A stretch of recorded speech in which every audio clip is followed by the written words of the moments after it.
আন্দোলনটি শুরু হয়েছিল একটি নন পলিটিক্যাল জায়গা থেকে।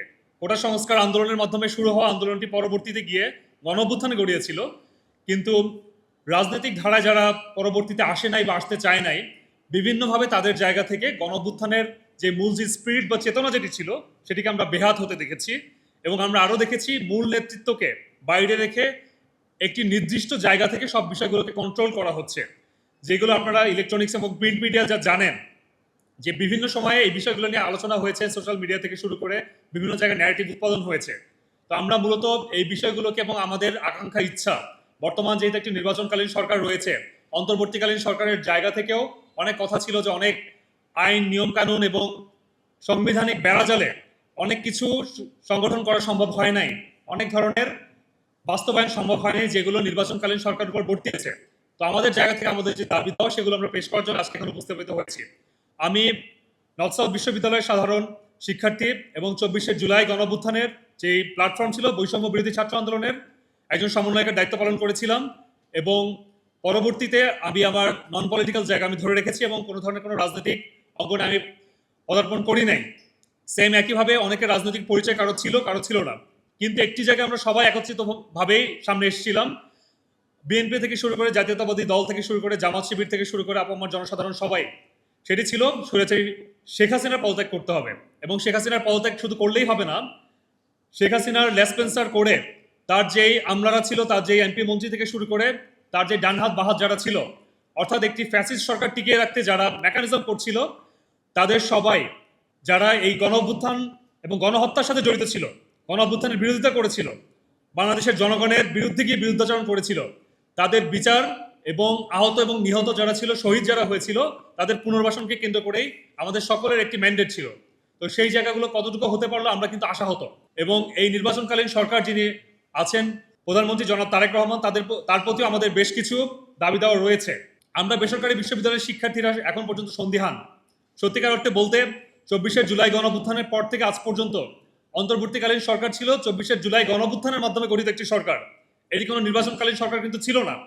সেই ক্ষেত্রে তাদের জায়গা থেকে যে ধরনের আমরা প্রত্যাশা বা আশা ছিল, বিশেষ করে আহত এবং নিহত বা শহীদ যারা আহত ছিল এবং বিচারিক কার্যক্রমের জায়গা থেকে, এবং আরও স্পষ্টভাবে যদি বলতে চাই যে আরেকটি স্বৈরাচার সরকার যাতে তৈরি না হতে পারে, সেই দিকে দৃষ্টিপাত করলে যেটি দেখা যায় অন্তর্বর্তীকালীন সরকার কিন্তু অনেকাংশেই ব্যর্থ হয়েছে। এবং অনেকে এখন স্পেশালিটির জায়গা থেকে যারা রয়েছে তারা বলছে, ক্রিটিক করে তারা বলছে যে গণঅভ্যুত্থান কিন্তু বেহাত হয়েছে। তো সেটি বেহাত কেন হলো এবং একটা গণঅভ্যুত্থান বেহাত হলে পরবর্তীতে একটা প্রতি বিপ্লবের আশঙ্কা থেকে যায়, সেই জায়গা থেকে আজকে আমাদের এইখানে উপস্থিত হওয়া। আপনারা জানেন জুলাই আন্দোলনে সাংবাদিক, ছাত্র, সাধারণ শ্রমিক সকলেই কিন্তু একত্রিত ছিল, কোনো বিভাজন ছিল না। 5ই আগস্টের পর আমরা একটা জিনিস দেখতে পেয়েছি, সেটা হলো কোরআনবাজিতে শুরু হয়ে গেছে, পকেটের দান্দায় ব্যস্ত হয়ে গেছে। জুলাই যোদ্ধারা যারা কোরআনবাজি করছে এক শ্রেণী, তারা সুযোগ সুবিধা পেয়েছে, আর অন্যজন সুযোগ সুবিধা পায় নাই। আমি কবি নজরুল কলেজের সাবেক শিক্ষার্থী এবং জুলাই আন্দোলনের সংগঠক। আমার কলেজে 4 জন শহীদ, কিন্তু ইন্টারিমে আমলে আমরা দেখেছি যে সকল কলেজে উপদেষ্টাদেরকে নিতে পারলেও আমার কবি নজরুল কলেজে নেওয়ার সৌভাগ্য হয় নাই। কারণ তাদের সময় নাই, তাদের সময় হচ্ছে যেখানে তাদের দান্দা হবে সেইখানেই তাদের সময়, বিভিন্ন তদবির বাণিজ্য যেখানে হবে সেইখানেই তাদের সময়।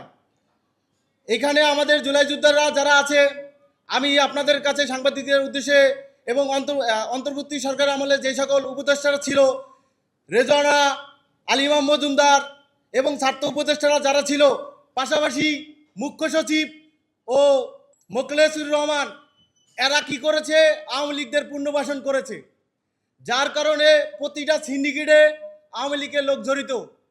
তারা এই পুনর্বাসনের কারণে কোনো জুলাই যুদ্ধে এখনও যদি কোনো হসপিটালে চিকিৎসা নিতে যায়, ওই আমলাতান্ত্রিক সিন্ডিকেটে জর্জরিত হয়ে যায়, সে তার প্রকৃত চিকিৎসা পায় না।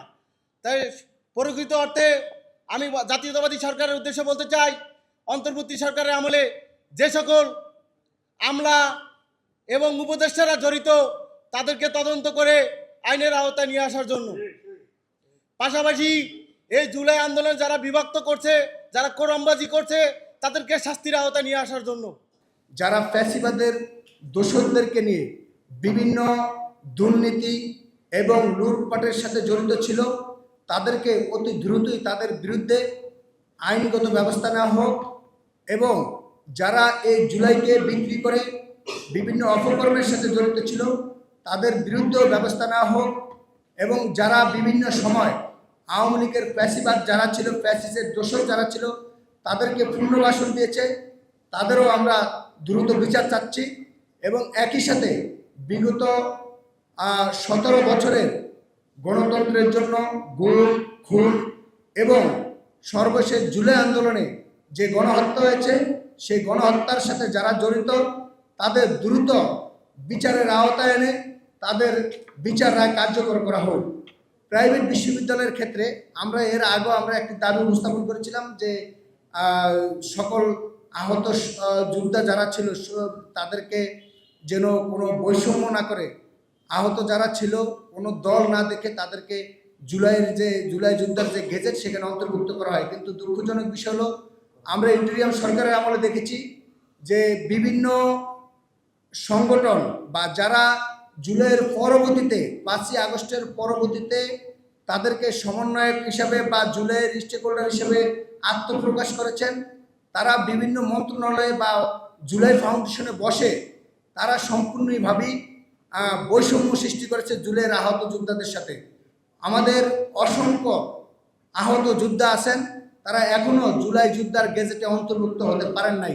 আমরা অতি দ্রুত এই সরকারের কাছে, মুক্তিযোদ্ধা মন্ত্রণালয় এবং জুলাই যোদ্ধা মন্ত্রণালয়ের কাছে অনুরোধ করব, অতি দ্রুত এই সমস্ত জুলাই যোদ্ধাদের যাদের রক্তের বিনিময়ে আজকের এই দেশ স্বাধীন হয়েছে, আজকে তারেক রহমান বা বিএনপি আমাদের যে সরকার নির্বাচনের মাধ্যমে গঠিত হয়েছে, এই তাদেরকে যেন অতি দ্রুতই তাদেরকে রাষ্ট্রীয়ভাবে স্বীকৃতি দেওয়া হয় এবং তাদেরকে অতি দ্রুতই গেজেটে অন্তর্ভুক্ত করা হয়।